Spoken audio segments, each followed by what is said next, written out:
Good evening, and welcome to today's deep dive into the stories shaping our world. It's September 9th, 2025, and Israel's unprecedented military strike on Hamas leadership in Qatar, a move that sent shockwaves through the Middle East and beyond.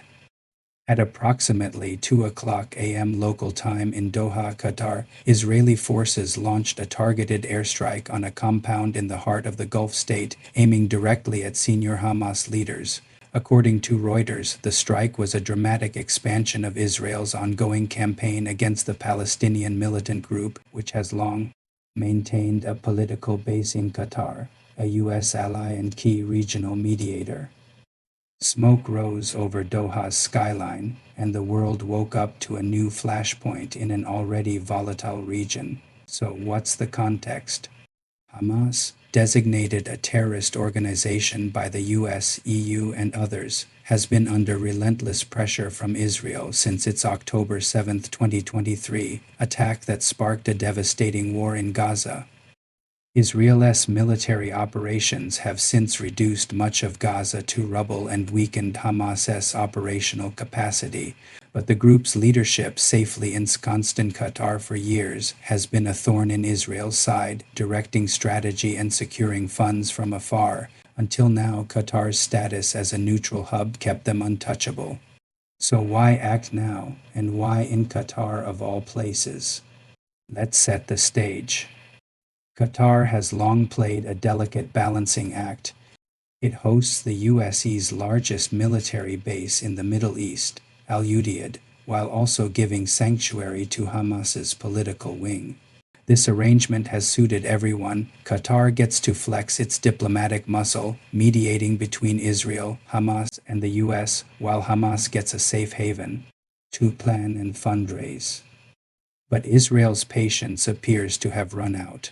Sources suggest intelligence pinpointed a high-value target, possibly a top Hamas financier or strategist, prompting this high-risk operation. The White House wasn't thrilled. In a statement, U.S. officials called the strike unhelpful, noting that attacking a U.S. ally's soil doesn't advance Israel or America's goals.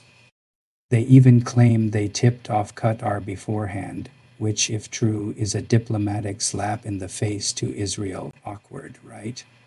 Imagine the US calling up Doha to say, "Heads up, our ally's about to bomb you." It's the kind of move that makes you wonder who is running the show in this alliance.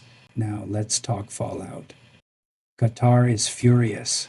This is a country that prides itself on neutrality, hosting peace talks and keeping lines open with everyone from the Taliban to the US. An Israeli strike on its soil is a direct challenge to that image. Qatar's foreign ministry condemned the attack as a violation of sovereignty, and there's already talk of them reevaluating their role as a mediator. If Qatar pulls back, the fragile ceasefire talks for Gaza, already hanging by a thread, could collapse entirely. Then there's the regional angle. Iran, Hamas's main backer, is watching closely. Just months ago, Israel hit Iranian targets to slow Tehran's nuclear ambitions. Now, with Syria's Assad regime toppled and Iran's axis of resistance weakened, this strike feels like Israel flexing its muscles, saying, "We can hit anywhere, anytime." But it's a gamble. Iran could retaliate through proxies like Hezbollah or the Houthis, who just hit Israel's southern airport with a drone. Escalation. Anyone? Let's zoom out. This strike isn't just about Hamas. It's a signal in a broader geopolitical chess game. Israel's David's Corridor project, aimed at securing strategic resources and reshaping the Levant, is gaining traction. Hitting Hamas in Qatar could be a way to disrupt their funding and weaken Iran's regional network further, but it's not without risks. Qatar hosts not just Hamas, but also the Taliban's political office and other groups.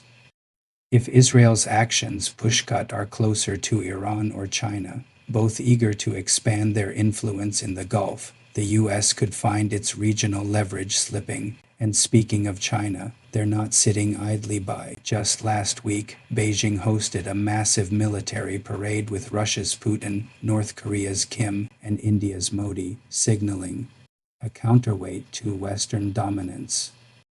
China's been cozying up to Middle Eastern states, including Qatar, through trade and infrastructure deals. An emboldened Israel could push Qatar further into China's orbit, complicating things for Washington.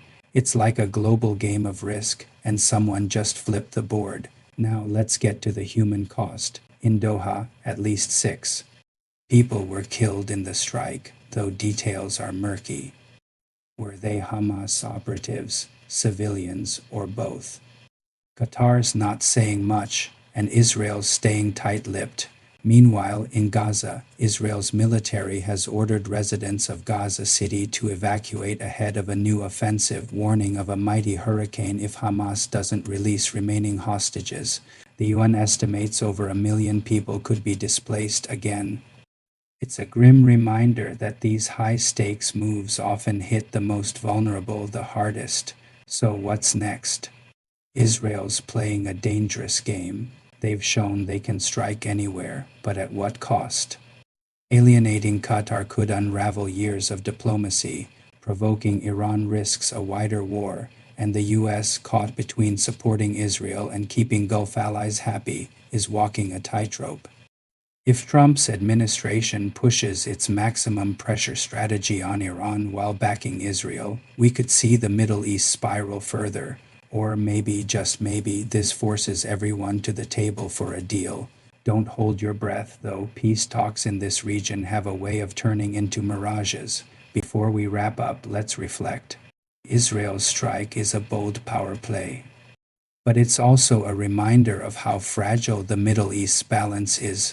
One miscalculation, and we're looking at a regional firestorm. For now, the world's watching Doha, Jerusalem, and Tehran, waiting for the next move. And if history's any guide, it won't be boring. That's all for today's deep dive. If you found this breakdown helpful, share it with someone who needs to know what's going on. And let us know in the comments, what do you think Israel's next move should be? Stay curious, stay informed, and we'll see you tomorrow.